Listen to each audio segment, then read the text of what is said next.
The alarm rang sharply, piercing through the dense fog of sleep, and Clara groaned, burying her face into the pillow for a moment longer. She had been up far too late, consumed by thoughts, plans, and the persistent nag of self-doubt. Her body felt sluggish, but her mind had been racing all night, refusing to rest. Today would be different, she told herself. Today she would take control, not of just her body, but of the thoughts that had long dictated what her body could or could not do. She swung her legs over the side of the bed and sat upright, letting her bare feet touch the cold floor. There was a stillness in the early morning that she cherished, a silence that felt like possibility itself. For years, Clara had believed that strength was measured in endurance, in speed, in brute power. But experience had taught her that her mind had always been the true obstacle. She had let hesitation and doubt command her, limiting her potential before her body even had the chance to prove itself. Today, she decided, she would begin to reverse that. She started with small movements, shoulder rolls, gentle stretches, focusing not only on the sensation of her muscles, but on the awareness of each motion. She felt the tension in her body as a physical manifestation of mental strain, and she imagined releasing it through focus and intention. With each breath, she practiced mindful presence, telling herself that awareness itself was the first form of strength. Stepping outside, Clara was greeted by the crisp chill of morning air. The sky was pale, tinged with the first hints of sunrise. She began to jog, lightly at first, noticing the rhythm of her heartbeat, the cadence of her breathing, the way her legs absorbed and propelled her weight. Running had always been a solitary activity for her, but today it felt more like a dialogue between mind and body, thought and action. She realized that the body obeyed the mind's instructions as precisely as she allowed it to. Doubt slowed her stride, focus quickened it. Along the path, she noticed a man running toward her, fluid and confident, seemingly in perfect sync with himself. She wondered if he even considered his mind in the process, or if it had become instinct, an internalized command that guided every step. Clara's mind, by contrast, was loud with commentary, questions, fears, reminders of past failures. She chose, for the first time in a long while, to silence it and replace every intrusive thought with deliberate instruction: lift, stride, breathe, observe, and persist. Her body responded immediately, moving with a newfound efficiency that surprised her. Back at home, drenched in sweat but invigorated, Clara sat at her desk with a notebook open. Writing had always been her tool to structure thought, to clarify ideas, to measure progress in ways no external validation could match. She wrote about the run, about noticing her own mental hesitations, about the strange clarity that arose when she pushed past self-imposed limits. This was more than training, it was self-mastery. She realized that strength was a conversation between consciousness and flesh, a partnership that required practice, patience, and persistence. Her mornings gradually formed a ritual. Physical activity paired with mental exercises, visualization, focus drills, and meditative breathing. She experimented with patterns, noting what made her feel strongest, fastest, most in control. She learned that fatigue and soreness were manageable, but distraction and doubt were more insidious, more limiting. By disciplining her thoughts, she discovered she could guide her body through challenges that once seemed impossible. Friends noticed the change. They commented on her energy, her poise, her ability to remain calm under pressure. Clara smiled, acknowledging the recognition, but understanding that it only scratched the surface. The real transformation was invisible, internal, and consistent. A refinement of thought that translated into motion, presence, and endurance. It was subtle, but powerful. One evening, she joined a local training group at the gym, where the instructor spoke with a quiet authority that resonated with her. Most people train the body and ignore the mind, he said. They lift, they run, they push, but the real power comes from aligning thought with action. Train your mind, and the body will follow. Neglect your mind, and the body will stumble. Clara felt a thrill. This was the articulation of a truth she had only felt intuitively until now. She listened intently, absorbing every word, translating them into both action and mental rehearsal. During workouts, every repetition became a meditation, every lift a practice of intention. She noticed how her focus could alter outcomes. When her mind wavered, her balance faltered. When she concentrated fully, even difficult motions became fluid. It was as though each thought carried weight, directing her muscles with precision. She began to think of the mind as the architect, the body as the instrument, and strength as the harmony between the two. Weeks passed. Clara's discipline grew. She experimented with longer runs, higher intensity training, and more complex mental exercises. She integrated visualization into her routines, imagining every detail of her performance before acting. She rehearsed challenges, imagined obstacles, and prepared solutions. Slowly, she noticed the difference, not just in her physical abilities, but in her approach to life itself. She became more patient, more deliberate, more confident. She recognized that mental preparation often dictated success far more than physical endurance. It was during one of these sessions that she met Lucas. Quiet and observant, he carried a presence that radiated calm determination. Over shared water breaks and brief conversations, they discussed training philosophies. Lucas had spent years in competitive sports and emphasized one key idea: mind first, body second. Everything else follows. Clara was captivated. His words mirrored her own discoveries and added insights from experience. They began training together, exchanging techniques, mental exercises, and challenges. Lucas introduced the idea of mental scaffolding, a method of building cognitive frameworks to support physical action. He explained that visualization, controlled focus, and preemptive problem solving allowed the mind to direct the body with greater precision. Clara found it transformative. She realized that her training was no longer purely physical. She was building resilience, focus, and strategic awareness that would guide every movement. One rainy morning, as they ran along the riverbank, Lucas remarked, "Fear, doubt, hesitation, they are invisible weights. The stronger your mind, the lighter your body moves. Train your mind relentlessly, and the body will never betray you." Clara nodded, understanding that every footfall, every breath, every controlled movement was a reflection of her mental discipline. She practiced seeing challenges not as threats, but as opportunities to assert focus, to refine precision, to strengthen the connection between thought and motion. The months progressed, and Clara's growth accelerated. She trained in varied environments: slick streets, rugged trails, steep hills, and dense forests. Each new terrain tested both body and mind. She discovered that fatigue was manageable, but distraction, impatience, and fear required deliberate control. She practiced focusing her awareness, visualizing each movement, predicting outcomes, and adjusting responses.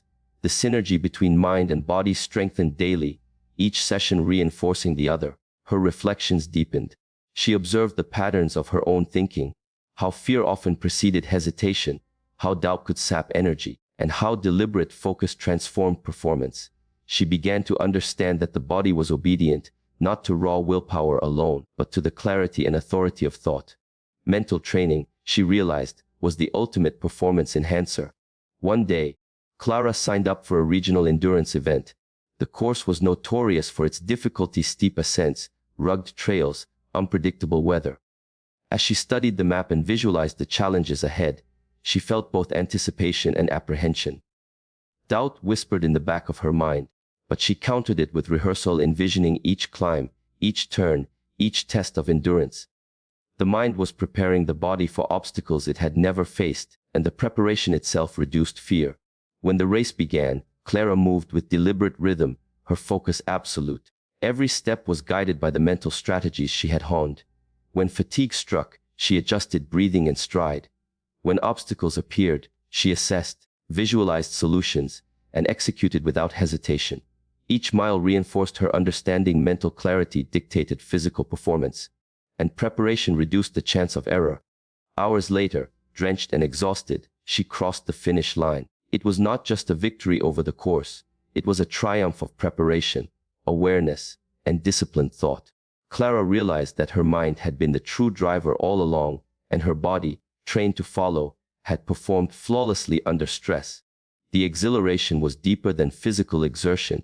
It was a validation of the journey, proof that deliberate focus and consistent practice transformed potential into reality. Clara returned to her routines, carrying lessons beyond athletics. She applied mental discipline to study, work, relationships, and daily challenges. Visualization, preparation, awareness. These principles became a framework for all aspects of life. Obstacles were approached strategically, challenges with intention, and every action infused with presence. Her mind, once chaotic and reactive, now directed her body, decisions, and interactions with precision and calm authority. Lucas continued to mentor and train alongside her.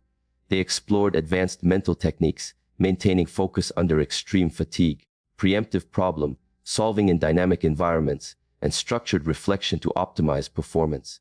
Each session deepened her understanding of the mind-body connection, revealing subtler layers of influence and control. Clara felt her confidence grow, not through ego, but through mastery of herself, the alignment of thought, action, and awareness. Evenings became reflective, meditative. Clara journaled consistently, noting progress, insights, failures, and solutions.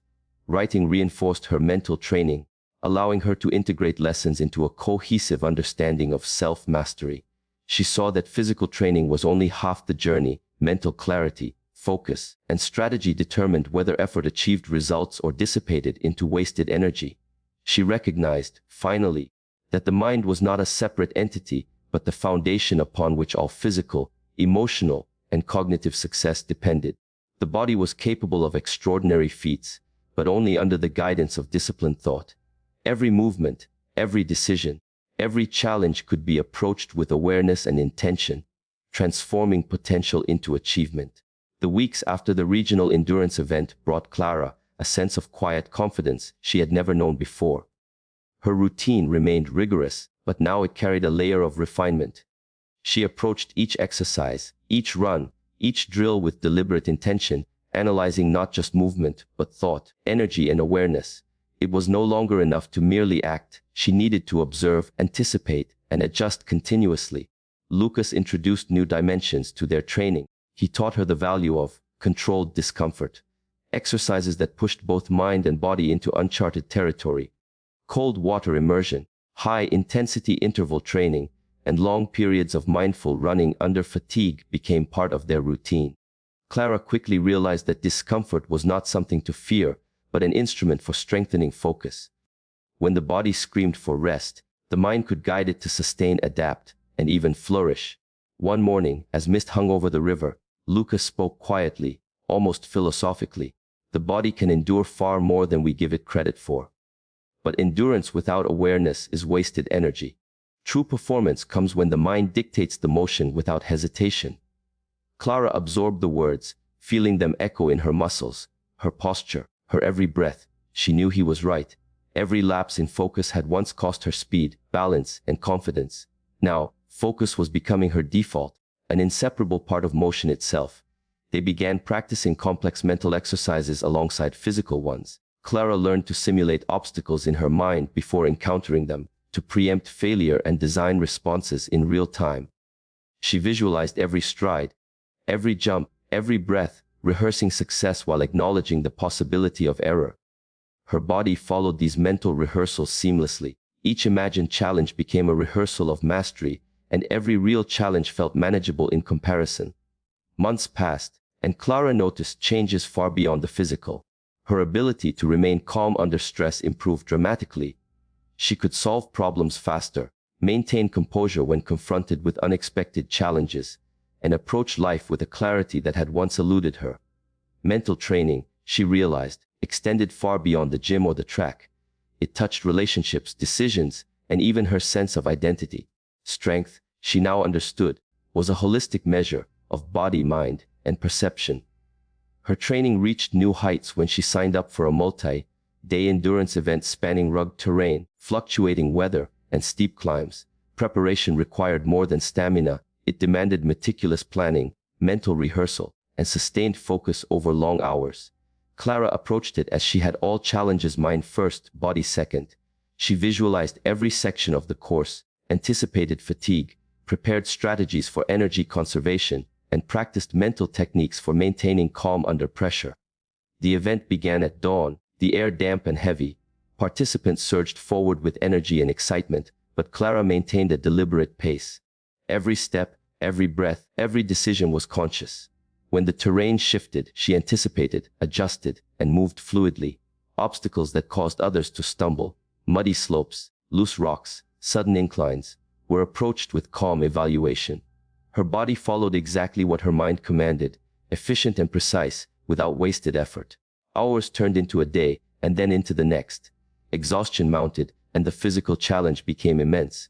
Many participants faltered, frustrated by fatigue and mental strain. Clara felt the familiar whisper of doubt at the edges of her awareness, but she countered it with focus. Breathing techniques, visualization, and mental cues guided her forward. Every moment of difficulty was met with deliberate awareness, a reminder that the mind was in command and the body would follow. Midway through the second day, an unexpected obstacle tested her in ways she had never experienced. A narrow ridge, slick from rain and winds gusting sharply, demanded absolute concentration. Any misstep could be catastrophic. Clara paused, scanning the terrain, calculating each movement. She visualized the sequence in detail: foot placement, balance adjustment, center of gravity. When she moved, her body executed the plan flawlessly. The ridge became a lesson, a confirmation of the principles she had practiced for months: preparation, awareness, focus, and deliberate action.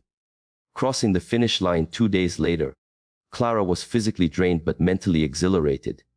The achievement was far greater than physical endurance, it was mastery of self. Her mind had guided her body through conditions that would have broken her before. Every moment of deliberate practice, every visualization, every mental drill had culminated in this performance. She understood, more deeply than ever, that training the mind was the true source of strength, and the body's performance was only a reflection of mental mastery. The weeks following the event became a period of reflection and deeper mental integration. Clara incorporated meditation, focused journaling, and strategic goal setting into her daily life. Mental exercises were no longer adjuncts to physical training. They became central to her approach to any challenge. She recognized patterns in her own thought processes, identifying triggers for doubt, fatigue, or hesitation, and developed preemptive strategies to maintain focus. The mind was now a finely tuned instrument, directing the body with clarity and precision. Lucas observed her progress and introduced advanced mental endurance techniques. They practiced prolonged focus sessions, simulating high-pressure situations in which fatigue and stress threatened to overwhelm attention. Clara learned to sustain awareness for hours, maintaining deliberate action, emotional control, and cognitive sharpness. Her mental resilience became almost instinctive, a natural extension of her disciplined practice. Through these experiences, Clara also learned the value of recovery and reflection. She realized that mental training was not just about pushing limits but understanding them, recognizing when to rest, reflect, and adapt. She incorporated deliberate pauses, mindful breathing, and structured reflection into her routines. Strength, she discovered, was not merely the capacity to act, but the wisdom to act strategically and sustainably. The culmination of Clara's journey came not in a single event, but in the integration of mind and body across all aspects of life. She approached physical challenges with precision, mental tasks with focus, and personal interactions with awareness. The discipline she had cultivated became second nature, a constant presence rather than an effortful practice. Strength, resilience, and clarity were no longer separate, they were facets of a unified self. One evening, as the sun set over a quiet valley, Clara reflected on her transformation. She thought about the early days, the hesitation, the self-doubt, the struggle to trust her own body. She remembered the runs along the river, the meticulous mental exercises, and the countless hours of preparation. She realized that every challenge, every discomfort, and every moment of focus had contributed to the person she had become. Lucas joined her, and together they watched the light fade across the landscape. "You've come a long way," he said quietly. "Not just in strength or endurance, but in awareness, discipline, and presence. You understand now that the mind leads and the body follows." Clara nodded. She felt a deep sense of gratitude, not just for her own growth, but for the journey itself, the process of transformation. In the following months, Clara applied the principles she had learned to every area of life. She approached academic challenges with strategic focus, personal goals with deliberate planning, and relationships with attentive presence. Obstacles were no longer sources of anxiety, but opportunities to exercise mastery. Her body moved with efficiency, grace, and strength. Her mind operated with clarity, foresight, and resilience. The harmony between thought and action was now instinctive. Clara also began mentoring others, Sharing her experiences and the principles of mind-body integration, she emphasized awareness, visualization, deliberate focus, and disciplined preparation. She encouraged others to recognize the mind as the source of strength and the body as its instrument. Her guidance was practical, compassionate, and grounded in experience, inspiring those who sought improvement not only physically, but mentally and emotionally. Over time, Clara became known not just for her physical accomplishments, but for her presence, clarity, and calm determination. She had transformed entirely, embodying the philosophy she had embraced, that the mind directs and the body follows. Strength, endurance, and resilience were no longer measurements of muscle or stamina alone, but reflections of disciplined thought, awareness, and intention. The journey, she knew, would never truly end. Life would continue to present challenges, physical, mental, and emotional, yet she was prepared. Every moment of doubt, fear, or hesitation could now be met with deliberate awareness. Every action could be guided by clarity and intention. Every obstacle was an opportunity to practice mastery. In the quiet moments, Clara often reflected on her own transformation. She remembered the first mornings of hesitant movement, the long nights of journaling and mental rehearsal, the early runs that felt laborious but necessary. She recognized that the true achievement was not in any single race or physical milestone, but in the integration of mind and body into a seamless, harmonious whole. The body had learned to obey, the mind had learned to lead, and in that harmony, Clara discovered freedom. Freedom from doubt, hesitation, and fear. Freedom to pursue challenges with clarity and confidence. Freedom to act deliberately, respond effectively, and thrive in any circumstance. She understood, finally, the depth of the principle she had embraced. When the mind leads, the body follows, and together they are capable of far more than either could achieve alone. As the sun dipped below the horizon, casting the valley in shades of gold and shadow, Clara took a deep breath and stepped forward. She felt strength in her muscles, clarity in her thoughts, and balance in her presence. Every step was intentional. Every movement was aligned with awareness. Every breath was a reminder that mastery begins within. The journey would continue, but she was ready. Mind and body united, capable and free. Clara had trained her mind, and the body had followed. And in that unity, she had discovered not only strength, but the limitless potential of deliberate, conscious, and integrated action.